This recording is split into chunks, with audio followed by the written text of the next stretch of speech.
Well, greetings. Metal Truckers here.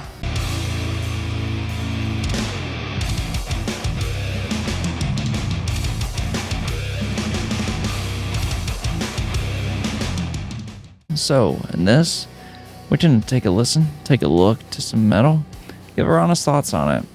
That might be in kind of simple thoughts, it could be in depth. It just depends on what the tunes hold.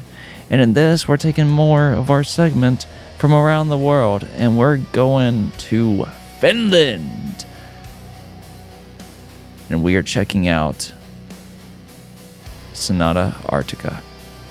Sonata, Sonata, I don't know. Yes. And this track is... that group with that name. This track is called Dark Empath. Totally because I didn't just look it up because I couldn't remember. You're welcome.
Alrighty, so I want to say first that the reason we did this and not a bigger group in Finland is because the other groups we fucking knew. So that's the reason we went did these guys. You guys. Yeah. We were going through the list and we're like, both of us were like, yep, we know this one. Yep, we know this one. Yep, we know that one. Yep. Yeah, it took a while. This was the first one we got to where both of us, at least one of you. At least one of us didn't, because I know who these guys are. I've known about them for 20 plus years. I used to listen to them a lot in college. Yeah. Which they did have other videos, but I kind of wanted to change it up since I saw there was one from just a couple years ago, and I'm like, we tend to go back to what the biggest views are, but I'm like, let's see what they're doing modern day. Change up. I'm actually glad you did that because I know their older sound. Okay. Which, I don't know if all their new stuff is along like even though I used to listen to them a lot 20 plus years ago, since probably like 2010, 2011, I really haven't listened to anything from them. Okay, gotcha. Yeah, no real particular reason why I kind of quit following them or listening to them. It just kind of naturally happened. Yeah. Wasn't because I disliked what I was hearing or anything. So you got sidetracked. Yeah, by life, I guess. This song wasn't as symphonic as a lot of the stuff from before. Like I said, I don't know if that's the direction they've gone or if it's just this song. But outside of that, I can still feel some of their old sound in there, like mixed in there. But I mean, they've clearly grown and modernized it a little bit compared to what it used to be. Mm-hmm. Which, because I mean, I remember whenever you were telling me what they were like, and you told me, just think about a heavier Journey, and I'm like, oh fuck. And yeah, kind of. I mean, that's what you mean. Yeah, I'm not gonna lie, it's kind of roughly what it was. In some of their stuff, it was even more so. But that being said, I still enjoyed this. Like if I had been listening to it without the name there, I probably would have been like, is this them? Because I know his voice. Because he's even in a super band or whatever the hell you call them. Yeah, super group. Super group. Thank you. With Marco, who used to be in Nightwish. I think you told me about that. Yeah, he's also we listened to it. I think the group is called the Northern Kings. Okay, I don't think. And they do no. It's got this guy. It's got Marco. It's got the dude from Quran, the band that I also used to listen to in college that we covered a little while ago. Yeah. And I can't remember the fourth guy. My mind's going blank. There's a fourth guy as well. And basically they make. I was gonna say, is it Marco's side project or Tomas's that has a black metal one? I don't remember. I think it's Tomas. Yeah, Tomas. Okay. Yeah, Tomas. Yeah, the keyboardist. Yeah. Darkwood's My Betrothed. That's who you're thinking of. But anyways, what was I gonna say? But that group they take pop songs and turn them into metal songs. That's what they do. Like Kiss from a Rose from Seal, for example. They did what? Yeah, they took Kiss from a Rose by Seal and turned it into a metal song. Yeah. Okay, we might have to do it in a video. But for this, I still enjoyed it. Like, it was a little long. Yeah. That would really, honestly, be my only complaint about it, is that it was a little long. But outside of that, I still enjoyed it. Yeah. Outside of that, I still enjoyed it musically. Still enjoy his vocals. He sounds the same as he did 20 years ago. So yeah, I mean, overall, yeah, I still enjoyed it. To me, it didn't sound all that bad. The parts of it that I really, really enjoyed were the choral parts where like everyone was chiming in, singing, and then. Did it remind you of Avatar? Really enjoyed a little bit, and then a little bit, and then the guitar part. I have never seen someone in this modern age go to town on a fucking guitar like he did. Holy shit. Legitimately. I really enjoyed that guitar. I mean, even the guitar solo after that. But yeah, no, it was absolutely tremendous. I was all for it.